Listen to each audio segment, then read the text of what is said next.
Welcome, heathens and witches, to the Horn and Cauldron podcast. But this is the pub chat edition because I'm drinking. She's drinking tea. Don't listen to her. So am lies. I. It doesn't count. You want to Irish up that tea? No. And so am I. You want to English up that tea? Is that just putting more tea in it? I assumed it was gin. Oh, okay. No. And so am I. You want to American up that tea? I imagine that's literally any alcohol whatsoever. What's the go-to American alcohol? Bourbon? My first thought is whiskey. Brandy? No, brandy's beer? French. It's bourbon. Bourbon? Probably. Yeah, German is beer. You put beer in your tea? No. I just mean like that's their go-to alcohol. Like if you think of like German and alcohol, you think beer, right? Yeah, I guess. Like Belgian, you think of Belgian beer, which is like different beer. Yeah. Right? I don't know. Maybe IPAs? Are we the IPA people? I'm from California, so if, like out here it's IPAs, but like I don't know. We're from the wine country. It would literally be wine. It's IPAs. I refuse to accept wine as an answer. And mulled wine is kind of like tea wine. So you put leaves in mulled wine? I do sometimes, yes. I'll put leaves in there. So yeah, you know what? If you got some wine and you want to heat it up, put some leaves in it. There you go. Rock and roll. That has nothing to do with what we're talking about today. Thank you for participating. So story time first, and then we'll get into what we're talking about. So recently we have been, and by recently I mean literally right now, we have been sick. We got the illness. We got the plague. For the second time. So, what I wanted to do was I don't want to focus on the plague part. That's negligible to me. But what I want to talk about is like witchy and witchy adjacent things that we do when we have the flu, a cold, vague seasonal illness. Now, before we get into that, let me tell you, I am not a doctor. Nor am I. She is not a doctor. If you are listening to me right now, you are not a doctor. If you are in fact a doctor and you're listening, you're not a doctor while you're listening. You know what? I revoke your status as doctor while you're listening, so that way you can fully understand that 0% of the shit we're saying is medical advice. It's just tips and tricks. Tips and tricks. You know what? Tea. Tip and or trick. Drink warm bevs. Take a steamy shower, unless you can't take a steamy shower. You know, like some people can't take steamy showers or whatever the heck. You know about this? I don't know about that. No. Yeah, but you know, I don't know if you were told this as like a kid or whatever. I don't even know how like deeply this knowledge goes. It's like I don't know, something I remember from a kid. But it's like, oh, like if you have a cold, like just go take a steamy shower. Yes, I grew up in a family where a good bath. I know we're talking about steam showers, right? Okay, because a bath is not the same thing. Yes, I'm aware of that. Okay. I grew up in a family where like a good bath basically would solve anything. Yeah. You know? It's the Windex of your family. What? Oh my goodness. Okay, so in My Big Fat Greek Wedding, in the movie My Big Fat Greek Wedding, her family uses Windex. Her dad just like applies Windex to everything. As a cleaner. No, it's like a cure-all. Like, at one point in time, the guy gets, like, a bug bite or something, and he's like, so Windex will fix that. And just, like, spritz some Windex on it. Oh, my God, that's horrifying. It's like a running joke in the movie. Yeah. I definitely did not remember that. Yeah. It's funny. I love that movie, by the way. It's such a funny movie. But yeah, it's your family's I grew Windex. up in a family where our like cure-all was like a good bath, and for being sick, like a steam bath or like a steam shower was also a thing. Sure. We were not a put your head over a pot with a towel on your head, like that kind of a steam. Yeah. Thing. You're not Crocodile Dundee up in here, bro. Like I like the idea of that, but like Crocodile it feels too, like so much work. I would rather just take a really long shower. You know, I don't think that I've ever, I mean, like, as a child, maybe I did, because, like, I don't remember what the fuck happened, but, like, I never remember, like, putting my head over, like, a steamy bowl of some shit. No, we never did that. Like, that seems complicated, you know? So, for me, definitely taking, like, a good, like, steam shower, which I have definitely done during this bout of illness, definitely helps. And I don't know if it's, like, I don't know what kind of, like, medical effects that may have, but... I think it's supposed to, like, it helps loosen my everything soul. up. Yeah. It helps my soul a lot, and that's kind of the thing that matters. Like a good bow button. a proper application of steam is required. Yes, exactly. Yeah, steamy shower is definitely one of those ones for me. Like definitely. When I Not take a baths. steam shower, I like to try to like visualize the gunk coming out of my lungs so I can like cough it out. So I do use a bit of like visualization for that. Yeah. I know it's like super popular to like grab a thing of eucalyptus and like hang it from your shower. But I have not done that. I don't know about this. I know yeah. that you can get these like melts. dude, they look like urinal pucks to me. So in my mind, I'm like, you can get the sick time shower urinal pucks. That's fully the way they're categorized in my head, by the way. Is like, if you're ill, you can get like a shower ill puck, like urinal puck for your sickness, and you put that in the shower, and I don't know, it goes away or something? Yeah. I genuinely have never used one, nor have I ever held one in my hand. So I don't know what they are. So in my mind, it's just a urinal puck that vanishes with the power of shower. I mean, it kind of is, right? So, I mean, basically what those are they're called like shower melts, and you basically just like mix essential oils and coconut oil and usually like baking soda, but sometimes people do it with just coconut oil. And then you just like put that on the floor of your shower while you're taking a shower. This is what I'm going to do. I'm going to interrupt this message for breaking news. Fucking do not do that. Because that is asking for you to turn around and slip in that shower. That's how you fall and slip, right? And hurt yourself. Like, bro. I like the idea of that, but I didn't know that it was just like greasy. Yeah, it's just greasy. Yeah. It's just greasy. No, I'm not going to do that. I like the idea. Unless you have, I guess, the right number of ducks or other sundry shower stickers.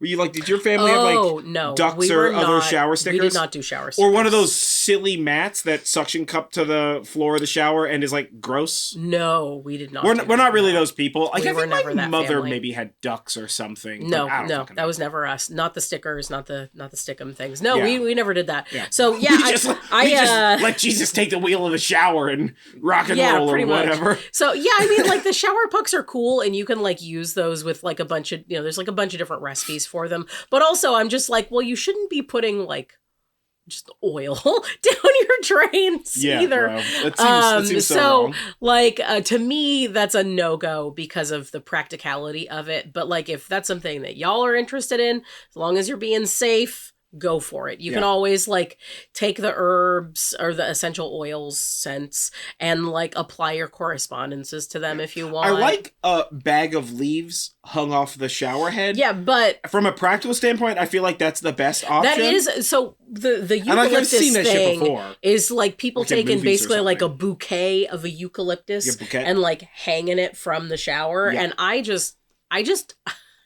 don't get it because I'm just like, okay, so it's just gonna make the plant this like dried floral like wet, and then it's gonna get gross. Wait. What do you string it up? You're not using like fresh? You're not like going and hunting a tree? Are you throwing out this bouquet every time? Like, that just seems like... I don't know. I've never done this, so I don't know. Also, maybe don't be buying your eucalyptus from the floral department or, like, home goods place, because those have generally been heavily doused in pesticides. So don't do that. And we have, like, bay trees outside, and I've thought about doing that. But every time I think about doing that, I'm just like, oh, my God, that's so much work. We're from around here. We could go on a hike and collect some eucalyptus if we had to. Oh, yeah, I know that. And bay would basically work the same way, and it's, like, literally right outside our front door. That's true. And the back door. And the all doors and windows. Right outside. They're right outside. Everywhere. Everywhere. A huge tree right above our house. So, like, every time I think about that, I'm just like, this seems, first of all, impractical. Second of all, like, a lot of work. And third of all, like, I'm absolutely going to forget about it the second I leave that shower. And then we're just going to have a gross bouquet hanging from it's the just shower. it's like a flower bouquet, but upside down in your shower. I'm kind of here for this conceptually.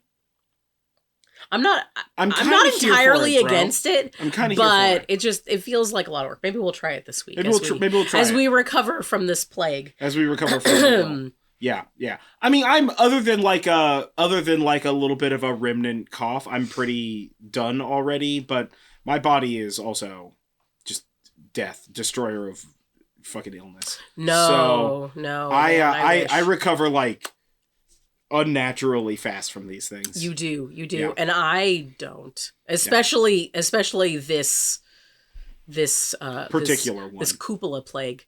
It's pretty bad because I don't have a sense of smell or taste, and that is awful. It is just the worst. I've never really suffered from the like extreme loss of those things. I was able to taste that beer perfectly fine, and I'm out of it and sad. But but I've also got like mental fatigue and like brain fog, that sort of thing. Yeah. And I do have a cough, so I have been drinking some like nicely structured teas. Yeah, I think that like herbal tea is like definitely one of my go-tos. I mean, like in reality, just like fucking regular green tea, but like a nice herbal tea is like so nice when you've got like the flu or a cold or whatever. Yeah. And I'm going to be honest with you, I don't know what the difference between a flu and a cold is. One of them is guts and one of them is sinuses. And I know that, the flu is guts. You starve a flu and drown a cold. Oh drown a flu, starve a cold. No. Throttle a flu in the neck in an alleyway and give a cold some cement shoes. No. Put him in a bay. No, you want to try that again? Have his cousin Vinny stab him in the face with a soldering iron? No, I don't know, dog. Starve a fever, feed a cold. None of those are flus. That is correct. Starve a fever, feed a cold. Yeah, at least that's the way that I've always heard it. Oh, sure. Yeah, I don't know. There might be other different. It might be different. If I'm sick, I'm just not going to eat. Full stop. I lose the capacity for hunger, so I'm just like not hungry until I'm healthy, and then I'm like ravenously hungry. Mm-hmm. Yeah, I just want like Bev. That is true. That is what you do. That's all. All I want is Bev, and that Bev needs to be tea, water, or coffee. Like mostly those three Bevs. I don't even want like soda. I'm like a Coca-Cola drinker. Down with Pepsi, Coca-Cola forever. Empire of Coca-Cola. But I like don't even want a soda until I'm like most of the way healthy. You know, I like primarily am just like hot coffee, because I always want hot coffee. Like every waking moment of my life, I want just like hot black coffee. It's my favorite flavor. Or like a nice tea. But even that, most of the time that tea is I just want like green tea. Yeah. You know, like something simple. Or you tell me, I don't feel good, make me a tea. And then I'm like, okay.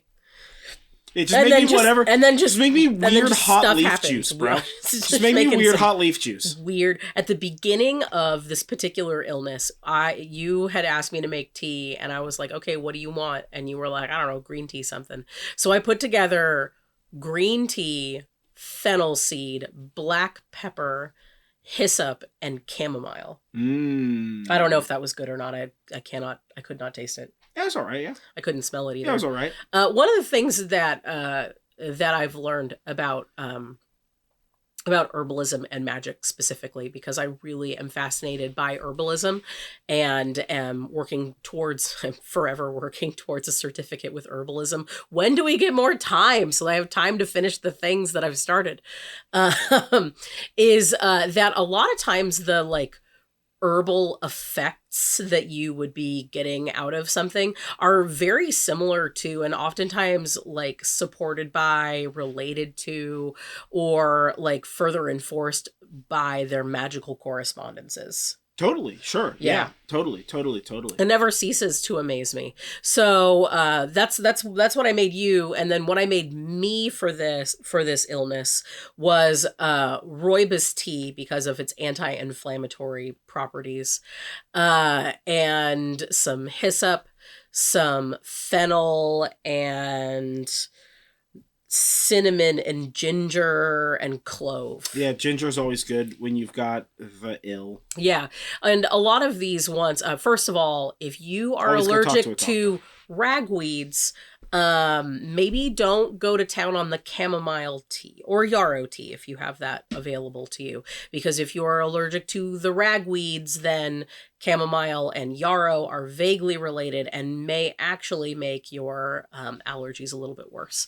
And if you are a lady folk or someone possessing a uterus space, you should also be careful about... Uteral space sounds like someplace Doctor Strange visits while he's on his multiverse of madness. A little bit, yeah. You know? Also be careful about the amount of any sort of yarrow or hyssop or fennel or licorice that you're taking. Another one of my favorites is throat coat tea, and that has a lot of licorice in it.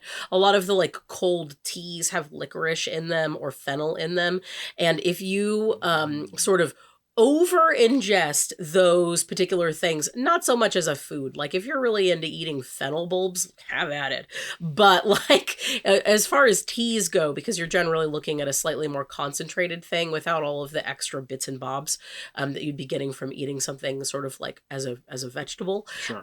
Be careful with those as a uterine space because that may cause an everyone out moment at an unscheduled time.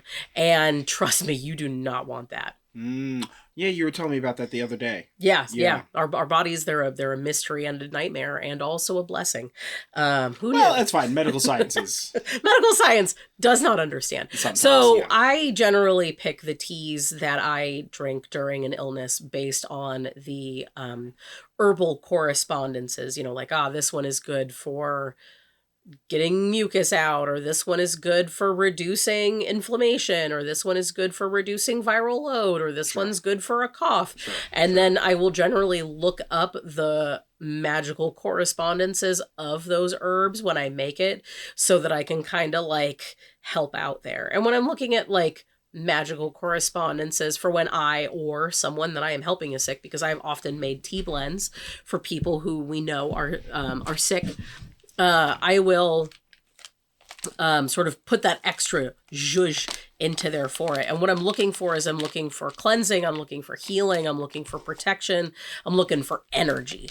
And those are really sort of the main pieces that I look for as far as correspondences go for healing. I find that sort of getting all of those pieces together are really helpful. And also enhancing, things that are enhancers like sweeteners, like honey, like sugar, that definitely helps the medicine go down. Yeah. Well, and honey's like incredibly good, like bonkers good for you. Yeah. And also peppers, which is also considered like an enhancer. It helps to make it go faster. Like capsaicin stuff. Yeah. Like adding a little bit of spice to stuff when you're sick, I find helps me and helps even others when you're not as sick, well. It helps everything. Spice. He who controls the spice controls the universe. We just watched that movie and I'm hooked. Yeah. So Yeah, don't worry. We will have a pub chat specifically about Dune at some point in time. Yes. I just didn't want to have that one right now today. Yeah. No. Plus, this is a bit more topical for us.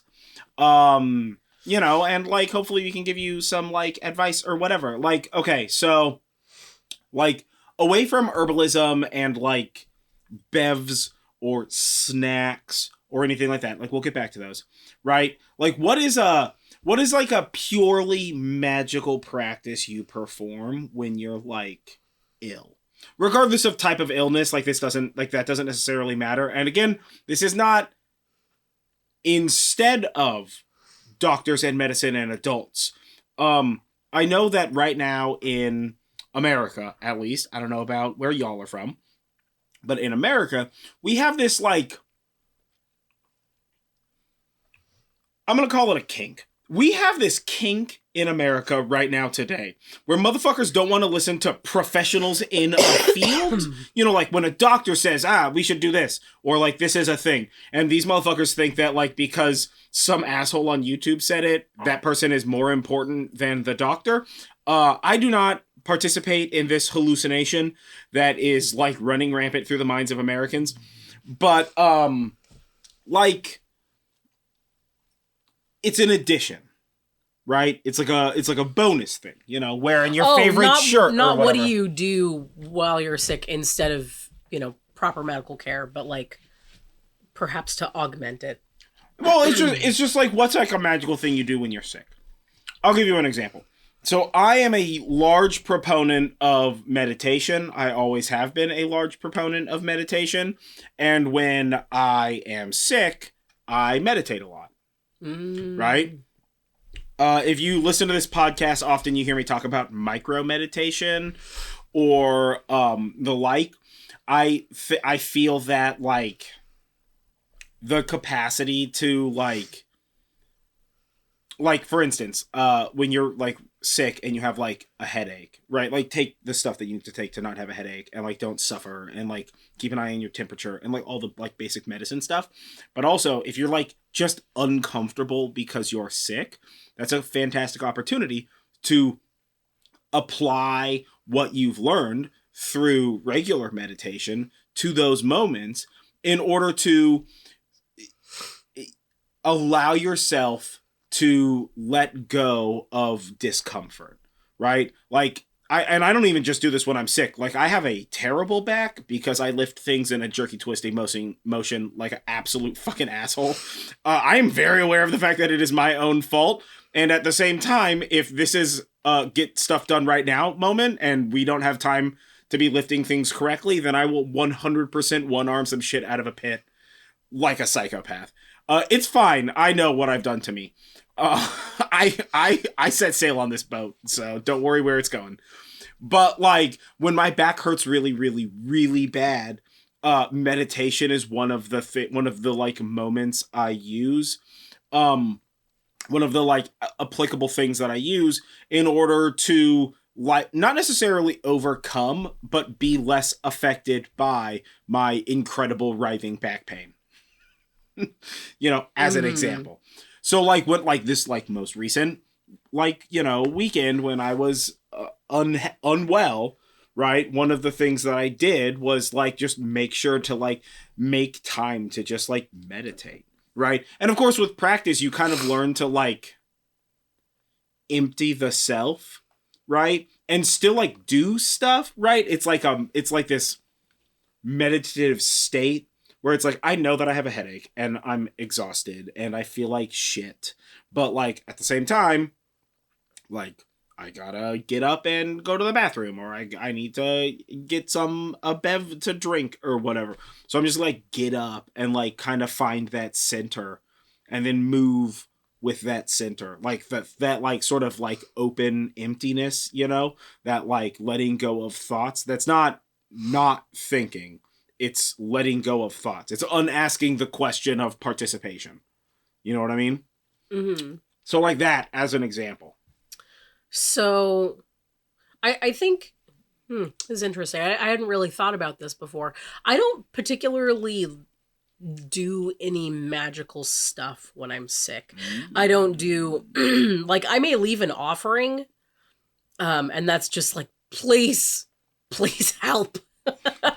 Please help me feel better. I don't necessarily leave anything special or like invoke anyone special, but I can definitely see where invoking a particular healing deity would be helpful if that's like a vibe for you.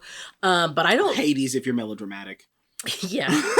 Hades, speed up my transition to your land. I don't know why I had that accent. You know, because of all those, I don't know why all I those sound Southern belles, well known for their worship of Hades. Listen, it would make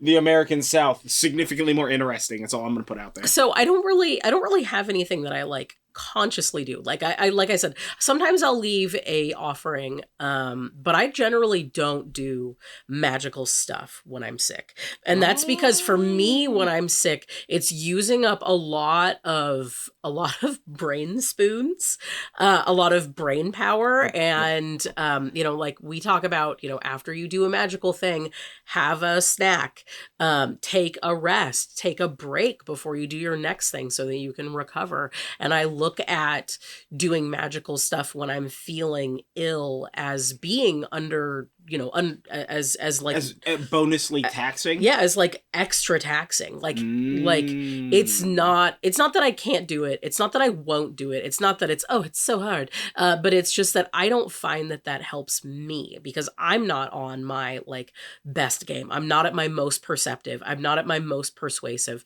and I'm not able to visualize nearly as well. However, that being said, there are some things that I notice happen to me, I want to say subconsciously, but really is the idea here is there are some things that happen from a magical perspective to me while I am sick that I am not necessarily controlling. Yeah, the backwards crawling up on the roof or whatever that is. Yeah, definitely that. Definitely that. The possession. From every possession you've yeah. ever seen. Yeah, every movie possession. Somebody got to crawl backwards on a wall or else it's not a real possession, bro. Fake possessions. Sometimes I just skitter. Yeah, sometimes you got to skitter or whatever. Was that a spider walk? Crab walk? Whatever that's called? Whatever? I mean, it depends on which one you're doing. They're different ones. So things that I notice happen to me more often is, yes, I do sort of slip into a meditative state more often, but that's usually... You're just slipping in and out of unconsciousness? Yeah, is that what you're talking about? I'm just sort of slipping in and out of, not consciousness, but like into a meditative state because like... When I am sick, and I did not always do this, but I have found that this helps me greatly when I am sick, is to just not do anything. I know that sounds so simple, but for me, it's really hard, y'all. It is, bro. I mean, if you've been with us for a while, you better be subscribed, first of all. But if you've been with us for a while, like, you know how many things that we do. We have a lot of stuff that we do professionally. We have a lot of stuff that we do personally. We have a lot of interests. All of our friends tell us they have no idea how we do all the stuff that we do. And quite frankly, we don't even do. I mean, I don't even think I'm doing enough as a gifted and talented adult. Youth who turned into an adult. Yeah. A burned out gifted child. So adult. for me, the name of the game that I have discovered when I am feeling under the weather is to just not do anything. It's almost like rest. It is all like those rest. doctors told you to shut up and not only rest. that, I'm not reading. A thing that I used to always do when I was sick as a kid. Books. Yeah, I don't read. I don't go on my phone. I don't do social media when I'm sick. I don't do any of that stuff when I'm sick. I don't game when I'm sick. The only thing that I will do is I will watch stuff. I'll watch something on TV.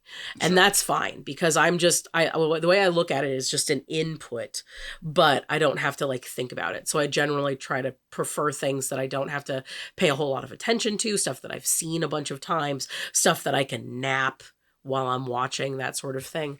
So for me, I do find that I slip into a meditative state there because you're sort of the goal for me when I am sick and I'm just doing that intake thing is to just clear my mind.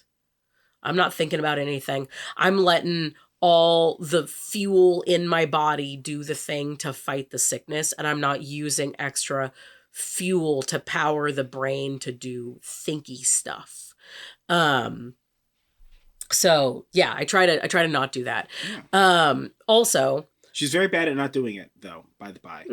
Yeah, the number of times I had to tell, she would, like, get up and start doing a thing, and I'm like, what are you fucking doing, bro? And she's like, well, but, like, whatever, a couple of days ago, she was like, well, but we need to make bread. And I was like, we have bread. We don't need more bread right now. Like, inevitably will we need bread? Yes, but that seems like several days from now us, so... And several days from now us, which is current us, don't have any bread. Yeah, well, we still, like, is the bread... sitting in the thing, ready to be baked? Yes. So, yeah, no rush. He's got me. Yeah. He's got me. We don't need that stuff. You just gotta, like, do nothing. I understand that when I say you gotta do nothing, I'm also, like... You're also the worst at this. I'm also still, like, gaming and, like, surfing the internet. Yeah, you're also doing the worst that kind at of this. stuff. But also, I don't get the same kind of sick. Yeah, we get sick in very different ways. That's very true. And then the other thing that happens to me when I am sick is when I sleep, my brain is like, you aren't going to have fever dreams. No.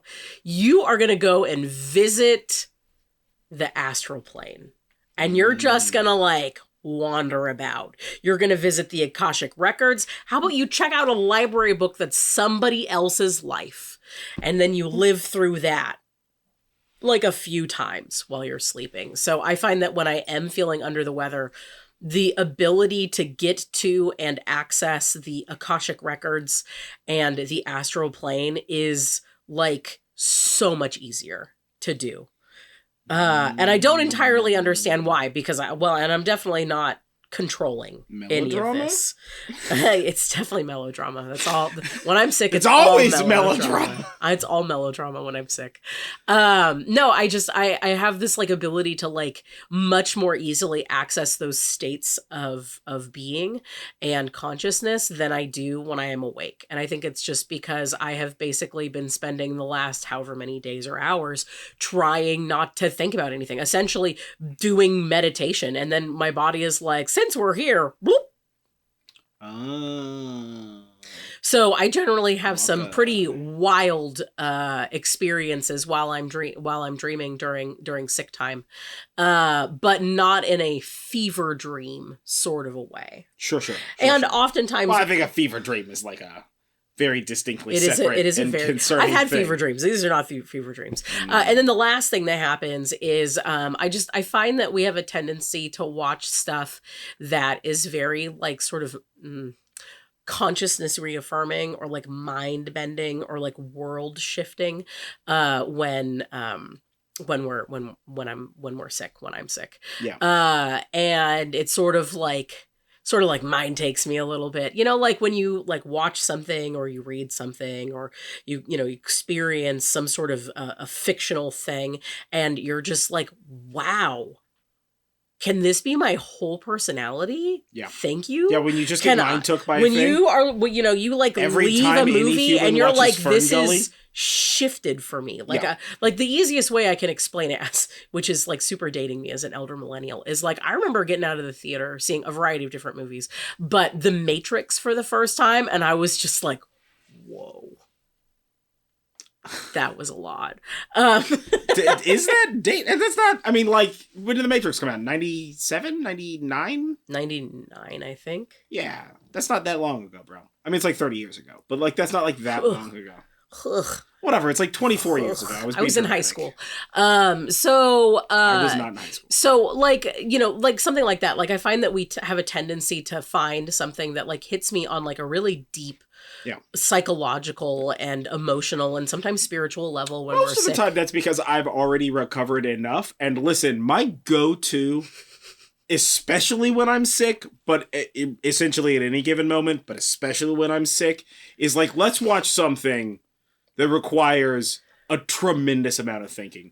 Or that doesn't require very much thinking, but like later on, you're going to think back about that shit and you're going to be like, I don't like that. I just learned a bunch of stuff. Yeah, like the thing that we watched while I was sick was, and we're still watching it, it's still coming out, is a playthrough from one of our favorite YouTubers, Jesse Cox, that is the Alan Wake 2 game. And Alan Wake 2 is a whole insane rabbit hole of like It's true. Metaphysical, multiversal, bringing your intentions into real life kind of a situation. It's at the mouth of madness, given... Yeah, in the mouth of madness. Given the absolute yes and. Somebody watched At the Mouth of Madness and or it was Ghost just like, Rider. what if we just yes and the ever-living shit out of this into a horror game? And then we also watched the new Dune, which is just visually stunning, and is also very well made. So like, it's been a pretty metaphysical plague for me. Religious war. Yeah. The new Dune is fantastic. So we watched that. Great. This Alan Wake. I never played any of the Alan Wake games. I didn't play the first one. I didn't play the Nightmare. I didn't play Control, which I know is part of the universe. It's something that's always been like on our list, and we've never gotten around to it. And because we needed something, now I have that was to buy like, the first fucking game. And well, and because we needed something that was both like a long stretch, long form content, lots of hours. That I could sort of like flip in and out of consciousness. Yeah. For that's just happened you to just be like it. nap through or whatever. Yeah. And we've been meaning to watch it because he was already like 7 episodes in. And these episodes are like an hour and a half long or whatever. Yeah. So it was like perfect. And we're also doing like recently we started just a few days ago, but we're also doing Avatar. The Last Airbender. The actual show, not the Nightmare. And you know what we're talking about. Because you had never seen that before. That is correct. Which is a whole emotional journey for you. Those episodes do not fuck around, bro. I was literally in tears in the Appa episode.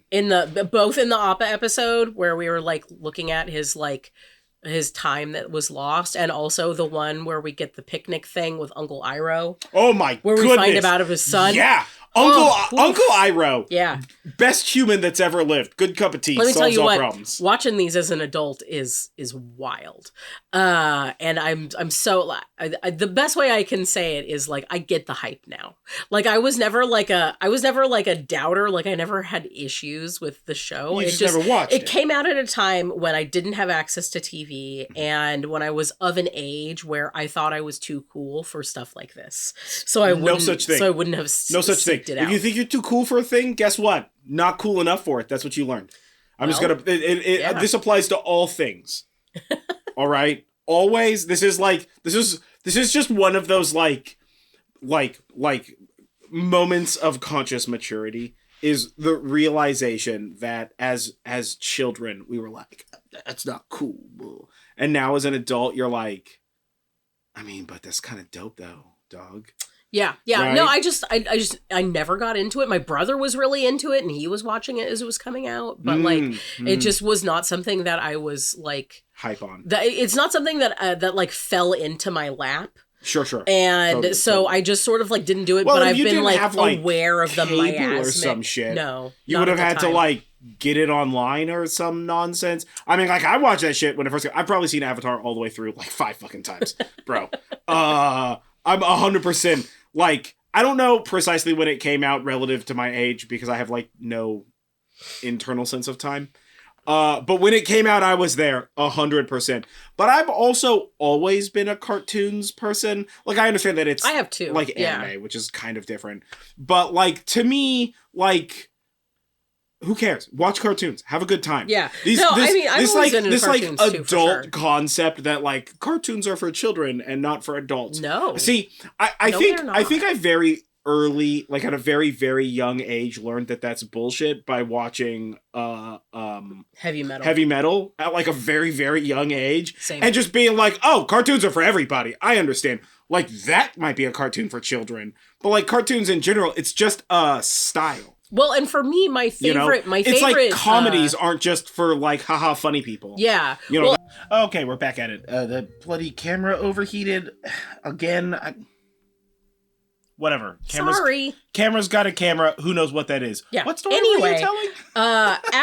As a person who grew up in like the early 80s, like early to mid 80s, there was still a lot of like animated stuff that was not particularly for kids. Like my favorite movie of all time, and the like 80s were like the best and like for that. First thing that I remember becoming obsessed with is Nausicaa, Valley of the Wind. Would that be not for children? Not for children? I mean, here's the thing. I'm not going to say it's not for children, but what I am going to say is it's not only for children. That's the problem that I think we get with this animation thing. Oh, it's like family friendly. Not for kids or for kids. No, it's the same nuance that you have with movies. Sure. I don't know that, I mean, I guess Nausicaa is for all ages. Like it's got some pretty messed up things, like concepts associated with it.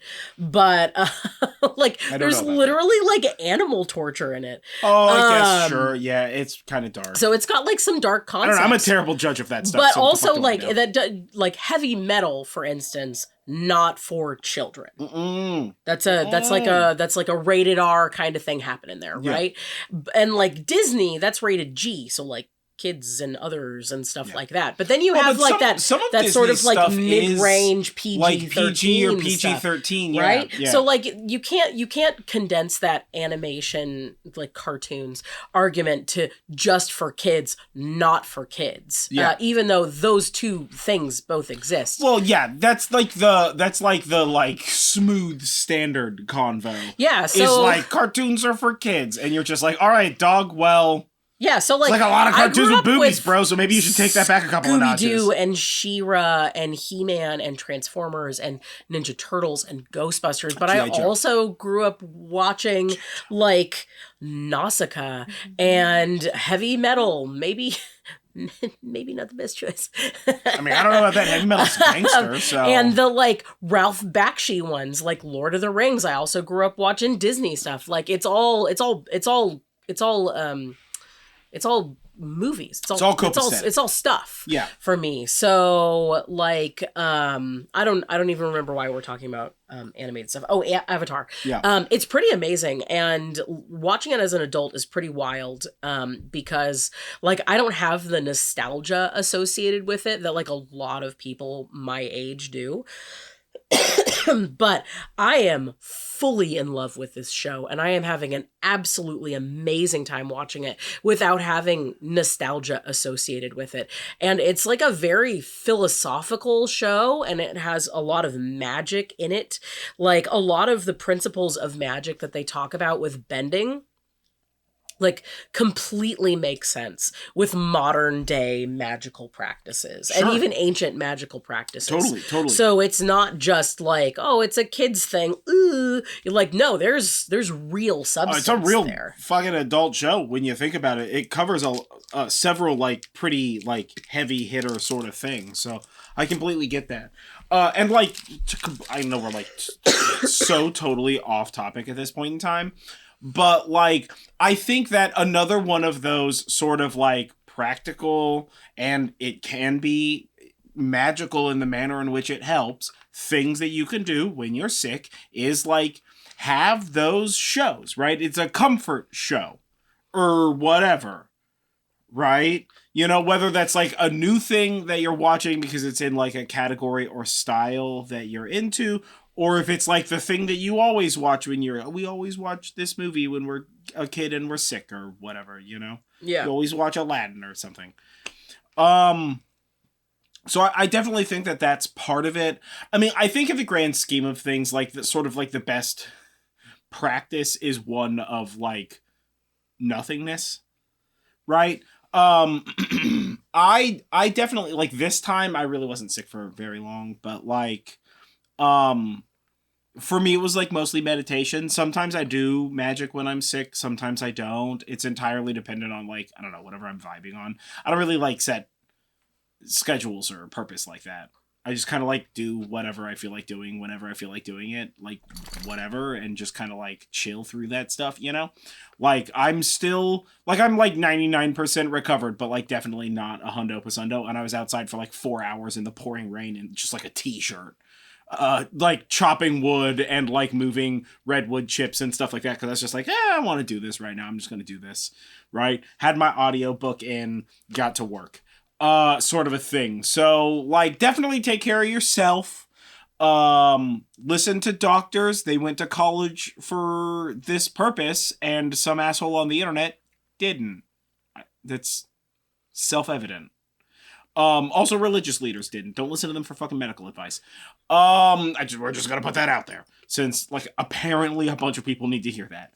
But yeah, I guess kind of the thing that I was trying to talk about with these things and like to go over was just sort of that like kind of low key, it's that like making mundane shit magical, right? Like you're never gonna not like, you're always going to get, like, the flu or the cold or the stomach bug or whatever your particular colloquialism is for it, like, at some point in time.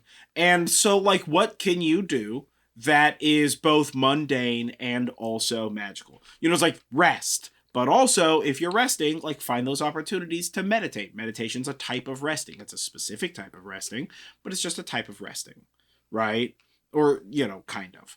Mm-hmm. Or like find entertainment that like, you vibe with. Maybe when you're down and out and ill, that's a great time to like catch up on a backlog of YouTube videos or a backlog of podcasts Or like start that show you've been meaning to start for the better part of 20 years and have not watched all the way through yet, or something to that extent. You know, because like those are the, like you kind of have the time, and especially nowadays when we have such small amounts of time because we have so many things vying for our attention, like take advantage of those things. Also, if you are ill, stay home from work. I understand that that is not always an opportunity that people can take. I understand that we live in a capitalistic hellscape that requires you to work 9 million hours a week or whatever, because like, I don't know, whatever, rich people need another yacht or some fucking bullshit like that. Because the machine must produce. Yeah, right? Because we just need to like consume and produce, and if you're not consuming or producing, then you don't have value in an economy based on bullshit and lies. But anyway, this is not we don't need to get on that soapbox. We're not, it's a big soapbox, we're definitely not, and I don't need a tinfoil witch's hat judging right or shaming anybody who is not able to stay home. Oh yeah, if you can't sick, stay home because like situations, then you but can't stay home because of situations. Please like, try and do. That's entirely self-dependent, right? But like if you have the opportunity, if your company offers sick leave or whatever everybody calls it, because it's always different, like take that opportunity and take the time to rest. And if you do not have somebody in or around you who's willing to tell you to shut the fuck up and sit the fuck down, then like set an alarm on your phone that goes off every 3 or 4 hours that just says, "Are you sitting down right now, bro?" Or send him a DM. He's great. I will fucking remind you to sit down and not do stuff, bro. Yeah. I'm very pro being lazy. Like, I'm the first person that's going to do, like, a bonkersly large task at an inopportune time for no reason whatsoever, because my energy levels are all over the fucking place. But, like, I'm also the first person that's going to be like, what are you doing? Sit down. We're watching TV right now. Just sit down and watch TV. I grew up in a, like, sit down and watch TV time period. And so just sit down and watch TV. Like, I know that the robot, the box that steals your soul, is crying out for attention, but sometimes you just put that shit down, bro.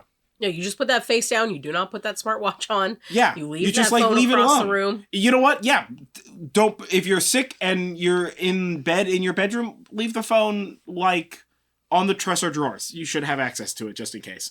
But like, leave the phone on the dresser drawers. Put it on silent or whatever the heck people do for that stuff. I am a phone loser. I often just like don't know where my phone is. I've left it outside just like until 10 o'clock at night and been like, where's my phone? I'm gonna like sit down and relax. What's happening? Where is it? And then I like go outside and it's just like magneted to the side of my car and I'm like, oh, that's fun. I'm glad that we don't have anybody who's roving the fucking neighborhood or whatever. I mean, we live in the woods, so if anybody's gonna steal my phone, it's gonna be a deer, and that guy's gonna get bloody RKO'd out of nowhere. They might though. Those guys. I'm gonna German suplex a fucking deer. That asshole keeps eating my plants. But my small war with the local deer population aside, yeah, like try and meditate, or at least facilitate a place where within you are exemplifying meditative practices, right? Like disconnect, unask, just take in, don't output. Like let those things flow past you. And if you have like nothing else to do or watch, put on some music. Put on some classical. I love classical music pretty ferociously. Or like opera. You know what? If you haven't done it, listen to an opera. Right? They're all over the place. There's a German playhouse that does The Barber of Seville that's like kind of crazy. Everybody's wearing like bright white and it's like kind of like modern nouveau styling or whatever. It's like 2 hours long on YouTube. Just like find that shit and like watch that. You don't have to listen to it or read it. Just participate in the like raw absorption of novel data. You know? Yeah. And if you're looking for something free and on YouTube, there's also Firebringer, which is a musical about cave people. So if y'all have seen the GIF that's like, I don't really want to do the work today. I don't want to do the work today. That's from that. Yeah. And we watched it and it's fantastic. Yeah. Find a new YouTuber who has a 3-hour video about bloody, whatever, theme park, or find somebody who does deep analysis of a thing. Deep long form content. You know what? Of your niche. I can't not suggest this. Maybe listen to some Alan Watts. Listen to one of his lectures. Listen to some Ram Dass. Right? Find one of the existentialists or philosophizers of YouTube and just listen to them. You don't have to subscribe. You don't have to necessarily subscribe. I would recommend that you do, if you find somebody that you enjoy. But listen to a video. Let me tell you, bro, the number of times we've been like, we're bored or not feeling great. We're just gonna surf the YouTube, and then slam cut to 12 hours later, and we're over here tinfoil hats, just this guy's on to something, man. Subscribe right now. That kind of shit. The amount of niche essay based channels that we subscribe to. Oh my god, it's so many, bro. It's most. It's so many. And some of these are one YouTube video a year. People. Yeah. Bro, some of these people are I'm pumping out 3 times a week. And some of these people are I got one every 6 to 9 months, dead max. But it's going to be a 5-hour video. And you are going to get out of this video just shattered. Yeah, ask us about Evermore. Yeah. Ask us about Evermore Park. But yeah, so what do you guys do? Whether it's a mundane practice or it's a magical practice when you're sick or ill or or under the weather, or even sad emotions is a kind of sick. So a kind of unwell. So even if it's not a physical illness, but a mental illness, you're feeling down and out or whatever.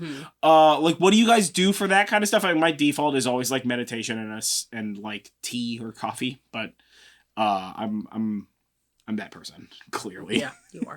It's okay. It's okay.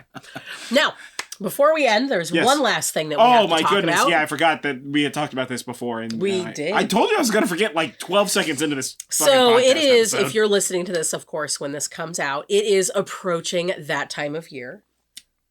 What time of year is it? Bat time of year? What? Batman? What? I don't know. It's same bat channel, same bat place, same bat time. I assume that bat time is the thing that we're approaching. I knew that no matter what I did, you were not going to give me the answer that we needed. So I was just let's find out what pure insanity is going to come out of my head. That's fair. Yeah. It is almost time for our 3-year podcast anniversary. Oh, yeah. Yeah. Triversary. Yes. Yeah. I don't think that works. This is where we take on the Sea King? Are we going to beat up Ariel's dad? What? No. Why would we do that? Because his name is Trident. Oh my god. Okay.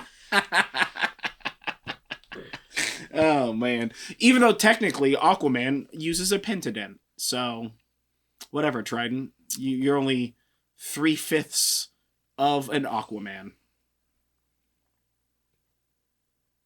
Anyway. That's sea person math for you. Anywho, it's our 3-year anniversary coming up, and we are going to do that in December, on December 3rd at 3 p.m. Pacific time. Pacific Standard Time. Specifically Standard Time. Yeah, so we'll be doing a live stream on our YouTube on Sunday, December 3rd. I don't know how to do more than one live. Yeah, I don't think you can't really do live on podcast networks. So if you're listening to us on a podcast network, definitely check out our YouTube channel where you can see videos of these. Yeah, you can look at our faces. How exciting.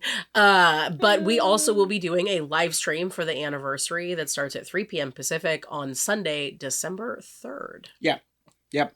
And we'll do more announcements, and we'll have a social media shenanery about it. It's gonna be a whole thing. Yeah, then we're gonna do that.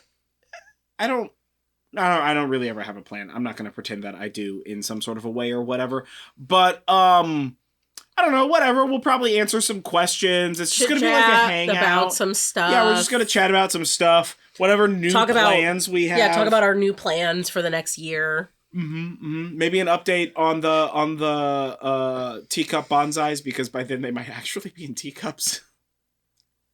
I was going to do that today, but then, hundreds of trips with redwood chips was my instead. Yeah, well, so, the yard work had to get done. I did like 8 miles of walking today across like a 300-foot length.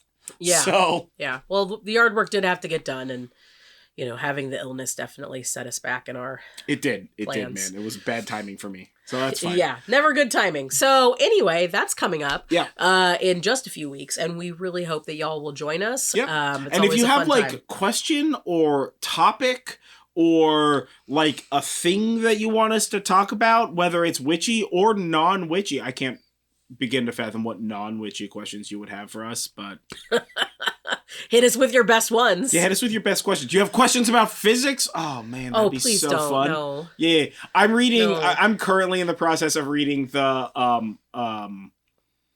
Oppenheimer book that like made the movies based off of or whatever. So I'm like fired up for physics stuff right now. Yeah. Yeah, I've been watching like hour-long physics YouTube documentaries like every night for the last week. They're very fun. They're very interesting. So yeah, whatever. If you got like questions or a topic or what have you, let us know. You can reach us everywhere all the time. Shout it into the void. We'll probably pick it up, bro. And yeah, man, it's gonna be fun. I'm excited for the live stream, and it's crazy that we've been doing this for 3 years. It and is. I'm excited for year 4 to begin with gusto. Yeah, as it were. So yeah. I guess with all that being said, thank you. I have been John Norgrove. This has been Julie Norgrove. This has been the Horn and Cauldron Podcast Pub Chat Edition. If you're watching this on YouTube, don't forget to like this video, comment below, share, subscribe, ring the bell, bop it, twist it, and all the other sundry things that we're supposed to do. If you're listening to this on a podcast network, leave a review or whatever.